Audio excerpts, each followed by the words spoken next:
Hey, what's up? My name's Dave Ward, and these are the Line Sakanas. Just got these, and I'm so happy that I wanted to share them with you. I also wanted to do a review because I couldn't find any reviews, and that was totally frustrating to me. The only reviews I could find on these skis were, you know, guys from ski shops who basically say, hey, this is the Line Sakana, it's the best ski ever, you should totally buy it. And the next video you see from them, it's like, here's the Nordica Enforcer 110, it's the best ski ever, you should totally buy it. I don't have a lot of faith in that. Or reviews with people who just got off the mountain and like 45 seconds and it's just, did you like it or not? Not a lot of info about the actual ski. Even Eric's video, the burning sidewall, which is cool. It's fun to watch those guys rip around Timberline, where I used to ski a lot. Doesn't give you any information about the ski. And I think it's really easy to just think, this is a mini Pescado, which is Eric's swallowtail powder ski that kind of started this whole thing. And it's just not. The Pescado is a rocker, camber rocker ski. This is a camber rocker ski. The Pescado is 125 underfoot. These are 105 underfoot. Pescado's got like a 19.5 meter side cut. These have a 15 meter side cut. 15. So these are rippers. I should be able to turn like a circle with these.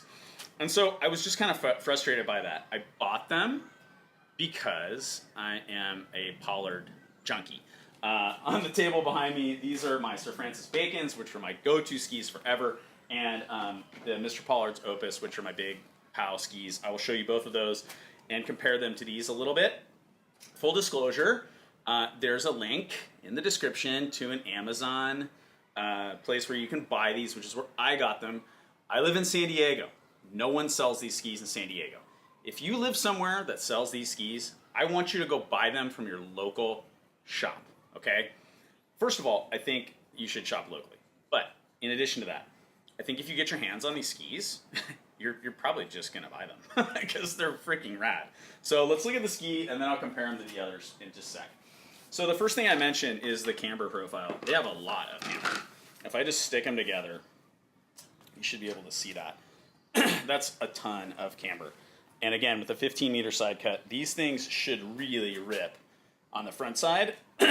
If I push them together, you can see the tip rocker there. My immediate concern about them was going to be that the nose and the shovel up here was going to be obnoxious. It's 150 millimeters, which is really wide. I'll show you in just a sec.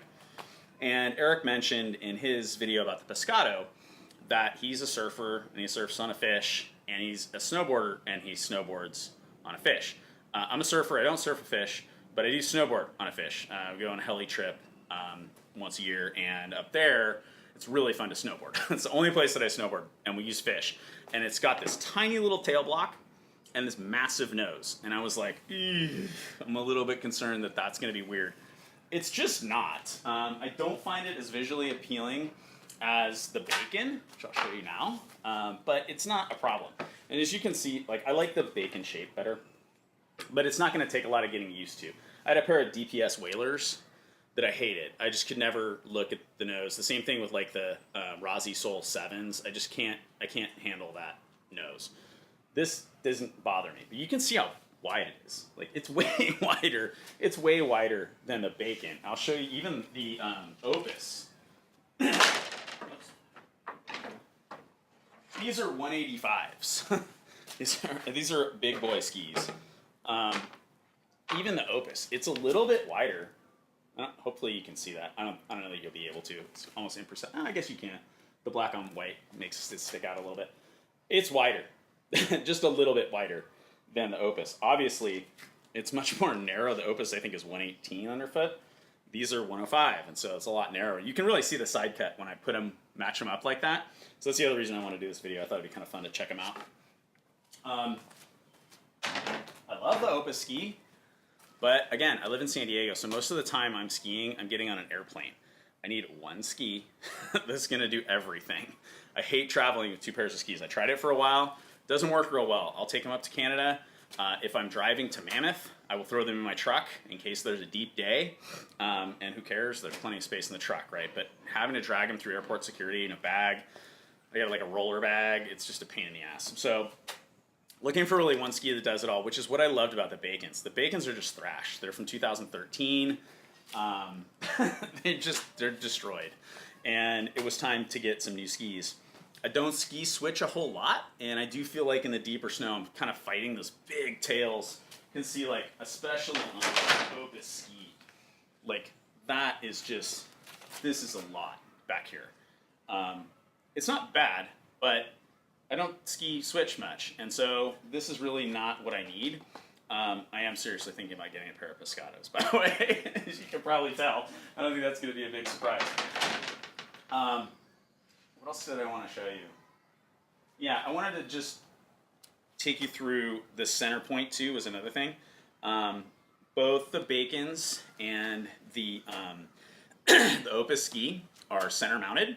These are not. These are moved back. And I'm going to be putting on the bindings I had on my Bacons, which are Marker Griffin Schizos.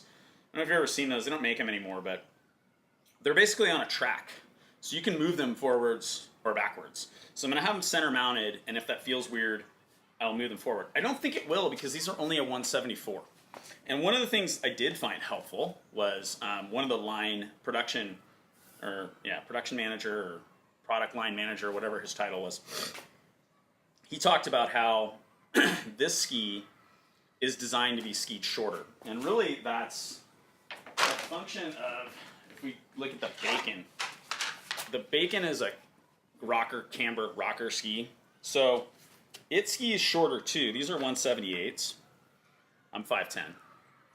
And these are 178s. And really your effective edge, if I squeeze them together, your effective edge is basically from here to about here. So on the front side, they rip. They're actually more of a cruisy ski than a ripper ski. These, the effective edge is from basically here to the end of the ski. So they ski longer. So you can get away with a 174, according to, again, the the little marketing I was able to see. A 174 should be plenty. That's a short ski. My Opus skis are 85s, so big difference in ski length here. But again, so much more effective edge. I guess just fit and finish. No surprise. They're beautiful. I mean, Eric is such a great artist, and these are designed beautifully. That's why I said, like, if you can get them locally, go get your hands on a pair. I think if I was in a shop and I picked these up, I'd just go to the register. I'd be like, take my money. They, again, just they're beautifully made, and like the proportions of it, like once you get your hands on the ski, they're just perfect. Flex pattern was the other thing I want to talk about. I'm not going to do it here because I'm on brick, but I just spent some time kind of flexing them last night. The nose flex is really similar to both the Bacon and the Opus ski, which is softer. It's not. They don't flap around. They're not. If you've never skied those skis, they're not flappy flap. Like, I hate those skis. They're rigid enough that they don't do that, even if you're really trucking on hard pack groomer. But they're softer. Okay, this is very similar to that. I found that this nose profile from a flex standpoint is very similar to both the Bacon and the Opus. The tails are super stiff. Like, once you get past this nose, this area of the ski becomes much more rigid, and the tails on both the Bacon and the Opus skis are pretty mushy. And that's how they're designed. You know, that's how Eric designs his skis. These are not. So again, I don't ski switch a lot. It's not a big thing for me that they're not center mounted, and that I'm not going to be able to ski backwards on them very well. You know, some of the guys in the video are doing that. Those guys are way better skiers than I am. But that's the Line Sakana. Stay tuned. I don't know how many parts this is going to take, because I'm going to Big Sky in about 10 days. Sorry for the helicopter. I live right by the Navy base. I'm going to Big Sky in about 10 days. We'll see what we get. I want to test them in all conditions, and if it dumps and that's all I get, then I'll test them in soft snow.